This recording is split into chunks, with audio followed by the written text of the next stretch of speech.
Hey there, audio friends. Welcome back to the channel. Got an interesting headphone for you today. This is an older model.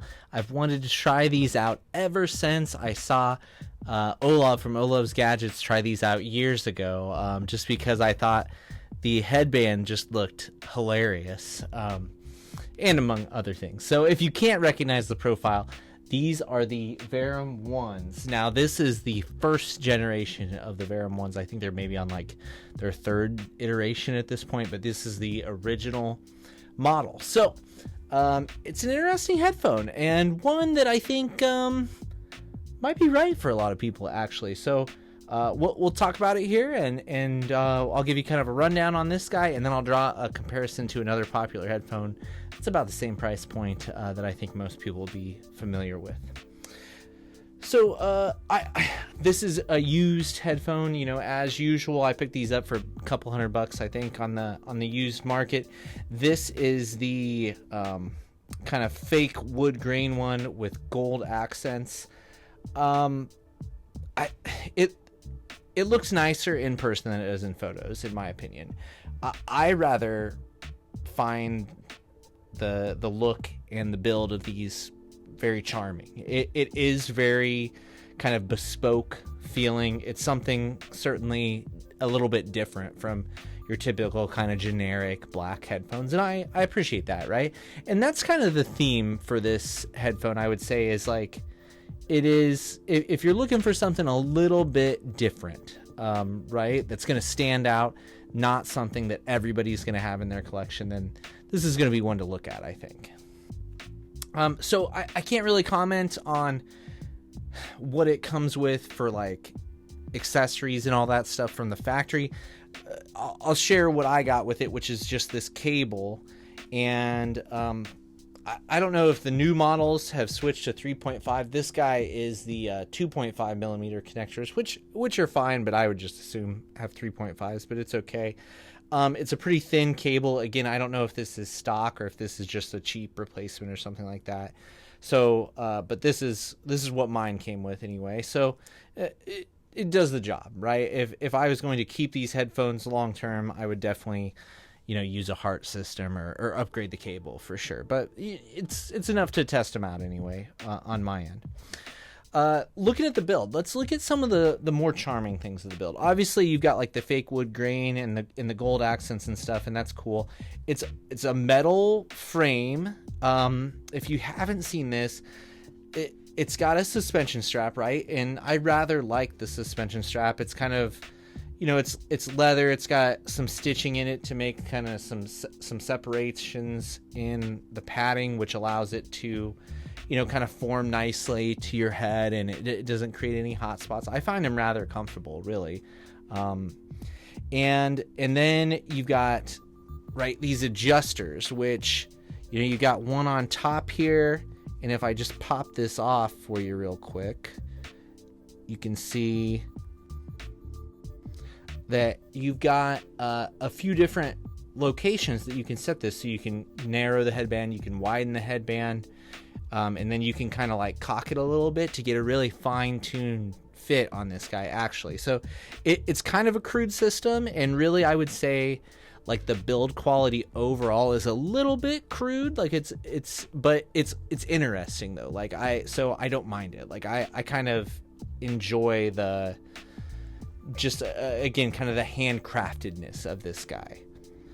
In a similar vein, we've got twist off adjustments for the headband straps. So it's not a super easy system to use. You can see we got like a few different kind of like screws out there, and then you just kind of push it out and then slot it into where you want it. So it does take a little bit of time when you first get it to get it set where you want it. But I mean, as long as you're not like sharing the headphone with somebody or something like that, it's pretty much like a set and forget type of a thing once you get it. So not really a big deal in that regard. You can see you've got an L on there, an R on there, which I think is a nice little touch. And yeah, what else do I want to say about the build here? Obviously, you've got kind of the interesting way that the cable comes in here. I didn't have any problem with that. I assume maybe they did that. Like, this is one of the reasons why they did 2.5 millimeter, is just to save on space inside of there. But again, I thought that was just fine. The pads are good. You know, I don't know if they're real leather. They feel like real leather, and there's some perforations to them. I didn't try any pad swapping or anything with them, but they do have like a metal band inside of the pads. And so it's a magnet system, which is, you know, for something at this price point is pretty nice. You can see it's kind of giving me some trouble there with it, but I don't think there's any additional magnets. It's just the magnets from the planar drivers in there that hold it together. But it works really, really good and would theoretically make pad swapping easy. Again, I didn't do any pad swapping. I think it sounds pretty good as is. So let's go ahead and talk about the sound. So I would say these guys tilt towards like a warm and full sound. They do have good amount of bass. Like, it's not overwhelming, but it sounds big. It's like kind of like room filling bass with some good texture to it. It's got pretty crisp mids and highs, I would say. Not super well extended highs, but they're crisp and, you know, definitive. So there's a good amount of definition there. The mids also, like I said, they're pretty crispy, which makes it gives it a real nice sense of clarity. So I didn't have any problem with like bass bloating into the mids or anything like that. Like it all was pretty good as far as like frequency response goes. I would say the weakness of this guy's sound signature is it's not a super well separated as far as like spatial information goes. So I think spatial information is probably the weak point of this headphone. It's not terrible, but it just the headphone that I'm going to draw some comparisons to is the Sundara. I think it's pretty similar, you know, price point on the used market and things like that. And the Sundara definitely has more treble, definitely more clarity, probably higher resolution. It's better separated, better spatial information, better imaging. So the Sundara kind of wins in all of that, like on the technical front for all of that stuff. But at the same time, I kind of personally find the Sundara like a little bit fatiguing with the treble on it.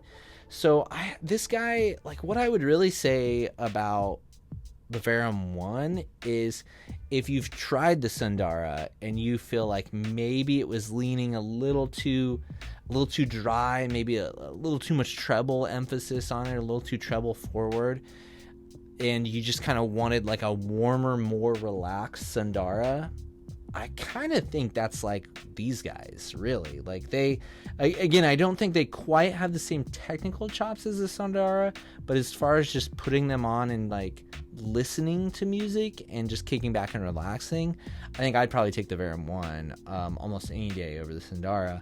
But if you wanted to focus more on clarity and spatial information and kind of a more technical listen, then I think the Sundara wins pretty easily. I'd say probably for a lot of people, the Sundara is probably the easier, safer bet. But like I said, if you've got a Sundara and you just wish it was like you want a warmer, more relaxed version of that with less treble, I think this guy's one to look at. Honestly, I think it's still so at about $200 anyway, like on the used market, which I think you can find these pretty regular for now. I think it's a pretty competent headphone and a pretty enjoyable one. And again, it's a unique piece, right? It's not something everybody's gonna have. It's not something a lot of people probably have heard. It's just a little bit different and a little more bespoke and just kind of a little more special, really. I would say. So I liked it. I enjoyed it. I'm in a clean out phase right now, so I'm not keeping them, but I definitely think they're worth a look. If you're in the market for something like this guy, I wouldn't steer away from it. I'd give it a chance if I was you. So yeah, I think that one's pretty good. We'll keep that one short and simple, and feel free to drop your opinions, comments, alternative views on the Verum Ones down below in the comments section if you want. I always think that that's super helpful when people do that. And I appreciate you watching, and hopefully I'll see you in the next one. Till then, take care.